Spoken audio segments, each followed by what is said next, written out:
Farmer Erotica, Part 1, by Crabb.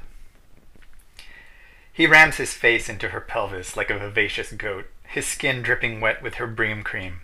More she purrs, and he obeys excitedly, devouring her like a pig at a trough. "Oh, Raoul," she cries, "my eldest son, your tongue feels like the cure for ovarian cancer.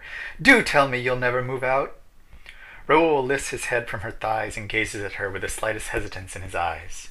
As the sun rises from the window, the rooster begins to crow. She squirms in the pile of hay, breathing heavy now.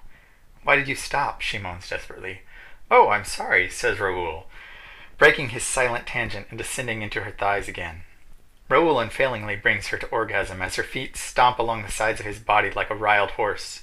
Her face contorts on the verge of pain and ecstasy. She howls, harmonizing with the rooster, wielding the morning sun into plain view. Farmer Erotica, Part 2, by Crabb. Later that afternoon, Raoul finds himself exhausted and suppressed by the humidity of the manure radiating from the stables. Will this day ever end, he thinks to himself as he pats the sweat off his forehead. His handkerchief wilts with sadness. In fact, the accumulation of bodily fluids on it is so dense that the handkerchief itself is completely resilient to any form of cleansing whatsoever.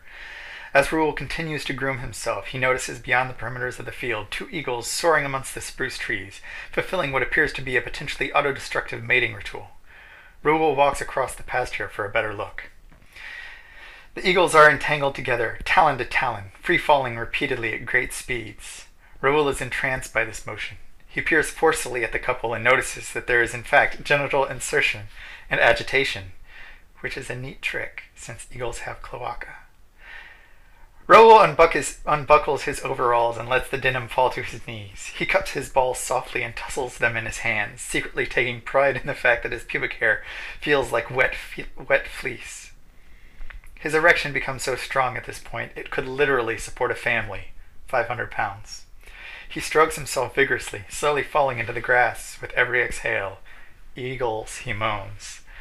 The birds continue to make love in the sky, their silhouettes cast in shadow upon Raoul's open chest. "Eagles!" Raoul explodes into the air. His semen dances above his body for a split second, mimicking the conjoined birds. With a warm and glistening spritz, the liquid lands back on himself and trickles off the sides of his core, eventually making its way into the generous soil. He breathes steadily, staring straight ahead, no longer capable of registering any of his surroundings. He is paralyzed with deep satisfaction, but not deep enough.